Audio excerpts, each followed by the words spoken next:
संयमंतक मणि की कथा। नमस्कार भाइयों बहनों, जय माँ गायत्री। आप सभी का मेरे YouTube चैनल शुभकर माही अष्टो में स्वागत है। आज मैं आप सभी को अपने इस वीडियो में संयमंतक मणि की कथा सुनाने जा रही हूँ। आप सभी से विनम्र निवेदन है, अगर आप मेरे चैनल पर पहली बार आए हैं तो प्लीज़ हमारे चैनल को सब्सक्राइब, वीडियो को लाइक और वीडियो को ज़्यादा से ज़्यादा शेयर अवश्य करें, ताकि आपके साथ साथ आपके अपने भी इस कथा का लाभ ले सकें। यह कथा विशेष कथा है क्योंकि इस कथा में यह बताया गया है कि अगर कोई व्यक्ति गणेश चतुर्थी के दिन चंद्रदेव के दर्शन कर लेता है तो उस व्यक्ति के ऊपर कलंक लग जाता है, यानी कि उसके ऊपर कोई झूठा आरोप लग सकता है, उसके ऊपर कोई चोरी लग सकती है। लेकिन यह हर गणेश चतुर्थी के लिए नहीं है। वैसे तो हर गणेश चतुर्थी का नियम यही बताता है कि हर व्यक्ति को गणेश पूजन के बाद रात में चंद्रमा की पूजा करनी चाहिए, उसके बाद ही अपना व्रत खोलना होता है। लेकिन भाद्र माह की शुक्ल पक्ष की जो चतुर्थी तिथि होती है, जिस दिन हम भगवान गणेश का जन्म दिवस मनाते हैं, उस दिन भूलकर भी चंद्रमा के दर्शन नहीं करने चाहिए, ना ही उस दिन चंद्रमा का पूजन करना चाहिए। शास्त्रों में ऐसा बताया गया है कि अगर कोई भी व्यक्ति भूलवश इसको देख भी लेता है तो उसका सिर्फ यही निवारण है कि उसको इस कथा को अवश्य सुनना चाहिए और भगवान से अपने प्रायश्चित करके क्षमा मांगनी चाहिए। अगर ऐसा करते हैं तो आपको कलंक नहीं लगेगा या बहुत छोटे से रूप में वह निकल जाएगा। इसलिए इस कथा को सुने और अपने लोगों को भी शेयर कर दें, ताकि वो लोग भी चंद्रमा का दर्शन ना करें, और अगर भूलवश कर भी लें तो कथा का श्रवण अवश्य कर लें, ताकि उनके ऊपर इस श्राप का कोई भी प्रभाव ना पड़े।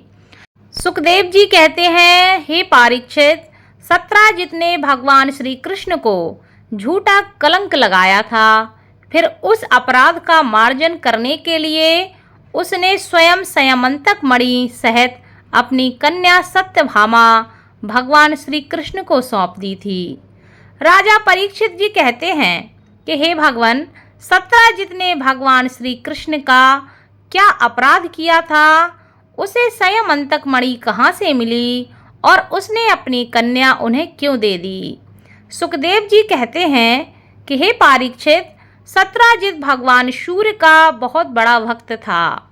वे उसकी भक्ति से प्रसन्न होकर उसके बहुत बड़े मित्र बन गए थे। सूर्य भगवान ने ही प्रसन्न होकर बड़े प्रेम से उसे संयमंतक मणि दी थी। सत्राजित उस मणि को अपने गले में धारण करके ऐसे चमकने लगा मानो जैसे स्वयं सूर्य ही हो। जब सत्राजित तपस्या कर कर वापस द्वारका आया, तब अत्यंत तेजस्वता के कारण लोग उसे पहचान न सके। दूर से ही उसे देखकर लोगों की आंखें उसके तेज से चौंधिया गईं। लोगों ने समझा कि कोई स्वयं भगवान कहीं से आ गए हैं। उन लोगों ने भगवान के पास आकर उन्हें इस बात की सूचना दी। उस समय भगवान चौसर खेल रहे थे। लोगों ने कहा, शंख चक्र गदाधारी नारायण, कमल नयन दामोदर, यदुवंश शिरोमणि गोविंद, आपको नमस्कार है। हे जगदीश्वर, देखिए अपनी चमकीली किरणों से लोगों के नेत्रों को चुंधियाते हुए प्रचंड रश्मि भगवान सूर्य आपका दर्शन करने आ रहे हैं। प्रभु, सभी श्रेष्ठ देवता त्रिलोकी में आपकी प्राप्ति का मार्ग ढूंढते रहते हैं, किंतु उसे प्राप्त नहीं कर पाते। आज आपको यदुवंश में छिपा हुआ जानकर स्वयं सूर्य नारायण आपका दर्शन करने आ रहे हैं। फिर सुखदेव जी कहते हैं कि हे परीक्षित, अनजान पुरुषों की यह बात सुनकर कमल नयन भगवान श्री कृष्ण हंसने लगे। उन्होंने कहा, अरे ये सूर्य देव नहीं हैं, यह तो सत्राजित हैं, जो मणि के कारण इतना चमक रहे हैं। इसके बाद सत्राजित अपने समृद्ध घर में चला गया। घर पर उसके शुभागमन के उपलक्ष्य में मंगल उत्सव मनाया जा रहा था। उसने ब्राह्मणों द्वारा संयमंतक मणि को एक देव मंदिर में स्थापित करा दिया। परीक्षित वह मणि प्रतिदिन 8 भार सोना दिया करती थी और जहाँ वह पूजित होकर रहती थी वहाँ दुर्भिक्ष, महामारी, ग्रह पीड़ा, सर्प भय, मानसिक और शारीरिक व्यथा तथा मायावियों का उपद्रव आदि कोई भी अशुभ कार्य नहीं हो सकता था।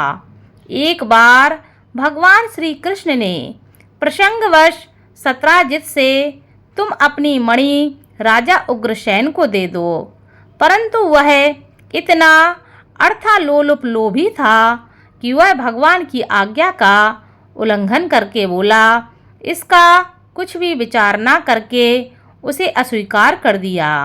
उसने भगवान को सीधा सीधा मना कर दिया। एक दिन सत्राजित के भाई प्रसेनजित ने उस परम प्रकाशमयी मणि को अपने गले में धारण कर लिया और फिर वह घोड़े पर सवार होकर शिकार खेलने वन में चला गया। वहाँ एक सिंह ने घोड़े सहित प्रसेनजित को मार डाला और उस मणि को छीन लिया। वह अभी पर्वत की गुफा में प्रवेश ही कर रहा था कि मणि के लिए ऋषराज जामवंत ने उस शेर को मार डाला। उन्होंने उस मणि को अपनी गुफा में ले जाकर बच्चे को खेलने के लिए दे दी। अपने भाई प्रसेनजित के ना लौटने से उसके भाई सत्राजित को बड़ा दुख हुआ। वह कहने लगा, वह कहता है, मुझे लगता है मेरे भाई को श्री कृष्ण ने मार डाला है, क्योंकि वह मेरी मणि को डालकर गले में वन को चला गया था। सत्राजित की यह बात सुनकर लोग आपस में कानाफूसी करने लगे।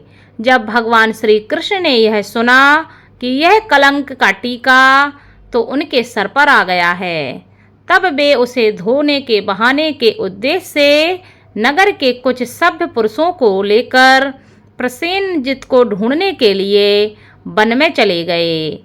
वहां खोजते खोजते लोगों ने देखा कि घोर जंगल में सिंह ने प्रसेनजित और उसके घोड़े को मार डाला है। जब वे लोग सिंह के पैरों का चिन्ह देखते हुए आगे आगे चलते गए, तब उन्होंने देखा कि वहां पर पर्वत पर रीछ ने सिंह को भी मार डाला है। भगवान श्री कृष्ण ने सब लोगों को बाहर ही बिठा दिया और अकेले ही घोर अंधकार से भरी ऋषराज की भयंकर गुफा में प्रवेश कर गए। भगवान ने वहां जाकर देखा कि श्रेष्ठ मणि समयंतक को बच्चों का खिलौना बना दिया गया है। वे उसे हर लेने की इच्छा से बच्चे के पास जा खड़े हुए। उस गुफा में एक अपरिचित मनुष्य को देखकर बच्चे की धाय भयभीत की भांति चिल्ला उठी। उनकी चिल्लाहट सुनकर परम बलशाली ऋषराज जामवंत क्रोधित होकर वहां दौड़कर आए। जामवंत को बहुत गुस्सा आ गया। उन्होंने भगवान की महिमा, उनके प्रभाव का पता नहीं चला। उन्होंने उन्हें एक साधारण मनुष्य समझ लिया और वे अपने स्वामी भगवान श्री कृष्ण से युद्ध करने लगे। जिस प्रकार मांस के लिए दो बाज आपस में लड़ते हैं, वैसे ही दोनों लोग उस मणि के लिए लड़ने लगे। भगवान श्री कृष्ण और जामवंत जी आपस में घमासान युद्ध करने लगे। पहले तो उन्होंने अस्त्र शस्त्रों से प्रहार किया, फिर शिलाओं का तत्पश्चात वृक्ष उखाड़कर एक दूसरे पर फेंकने लगे। अंत में उन्होंने बाहु युद्ध किया। बाहु युद्ध करते समय वज्र प्रहार के समान कठोर घूंसों की चोट से जामवंत जी के शरीर की एक एक गांठ टूट गई। उत्साह जाता रहा, शरीर पसीने से लथपथ हो गया। तब उन्होंने अत्यंत विस्मित चकित होकर भगवान श्री कृष्ण से कहा, प्रभु मैं जान गया हूँ, आप ही समस्त प्राणियों के स्वामी, रक्षक, पुराण स्वरूप भगवान विष्णु हैं। आप ही हमारे राम हैं। आप ही सबके प्राण हैं। इंद्रिय बल, मनोबल और शरीर के बल हैं। आप विश्व के रचयिता, ब्रह्मा आदि को भी बनाने वाले हैं। हे प्रभु, मुझे स्मरण है आपने अपने नेत्रों में तनिक सा क्रोध का भाव लेकर तिरछी दृष्टि से समुद्र की ओर देखा था। उस समय समुद्र के अंदर रहने वाले बड़े बड़े घड़ियाल और मगरमच्छ क्षुब्ध हो गए थे और समुद्र ने आपको मार्ग दे दिया था। तब आपने उस पर सेतु बनाकर सुंदर यश की स्थापना की तथा लंका का विध्वंस किया। आपके बाणों से कट कट कर राक्षसों के सिर पृथ्वी पर गिर गए। ऋषराज जाम्बंत जी ने भगवान को पहचान लिया। तब कमल नयन भगवान श्री कृष्ण ने अपने परम कल्याणकारी शीतल कर कमल को उनके शरीर पर फेर दिया और फिर औतुहुई की कृपा से भरकर प्रेम गंभीर वाणी से अपने भक्त जाम्बंत जी से कहा, हे ऋषराज, हमें मणि के लिए ही तुम्हारी इस गुफा में आए हैं। इस मणि के द्वारा मैं अपने ऊपर लगे झूठे कलंक को मिटाना चाहता हूँ। भगवान के ऐसा कहने पर जाम्बंत ने बड़े आनंद से उनकी पूजा करने के लिए अपनी कन्या कुमारी जाम्बंती को मणि के साथ उनके चरणों में समर्पित कर दिया। अपनी पुत्री का विवाह उन्होंने भगवान श्री कृष्ण से किया। भगवान श्री कृष्ण जिन लोगों को गुफा के बाहर छोड़ गए थे, उन्होंने 12 दिन तक उनकी प्रतीक्षा की, परंतु जब उन्होंने देखा कि अब तक गुफा से कोई नहीं निकला, तब वे अत्यंत दुखी होकर द्वारका लौट गए। वहां जब माता देवकी, रुक्मणी, वासुदेव जी तथा अन्य संबंधियों और कुटुंबियों को यह मालूम हुआ कि भगवान श्री कृष्ण गुफा से नहीं निकले, तब उन्हें बड़ा शोक हुआ। सभी द्वारकावासी अत्यंत दुखी होकर सत्राजित को भला बुरा कहने लगे और भगवान श्री कृष्ण की प्राप्ति के लिए महामाया दुर्गा देवी की शरण में गए। उनकी उपासना करने लगे। उनकी उपासना से दुर्गा देवी प्रसन्न हुई और उन्होंने आशीर्वाद दिया। उसी समय उनके बीच में मणि और अपनी नववधू जाम्बंती के साथ सफल मनोरथ होकर भगवान श्री कृष्ण सबको प्रसन्न करते हुए प्रकट हो गए। सभी द्वारकावासी भगवान श्री कृष्ण को अपनी पत्नी के साथ और गले में मणि धारण किए हुए देखकर परम आनंद में मग्न हो गए, मानो कोई मरकर लौट आया हो। उसके बाद भगवान ने सत्राजित को राजसभा में महाराज उग्रसेन के पास बुलाया और जिस प्रकार मणि प्राप्त हुई थी वह सब कथा सुनाकर उन्होंने वह मणि सत्राजित को सौंप दी। सत्राजित अत्यंत लज्जित हो गया। मणि तो उसने ले ली, परंतु उसका मुंह नीचे ही लटका रहा। अपने अपराध पर उसे बड़ा पश्चाताप हो रहा था। किसी प्रकार वह अपने घर पहुंचा। उसके मन की आंखों के सामने निरंतर अपना अपराध नाचता रहा। बलवान के साथ विरोध करने के कारण वह भयभीत भी हो गया था।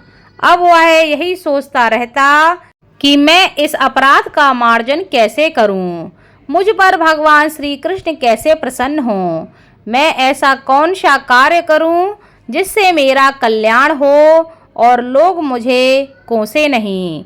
सचमुच मैं अदूरदर्शी क्षुद्र हूँ। धन के लोभ से मैं बड़ी मूढ़ता का काम कर बैठा।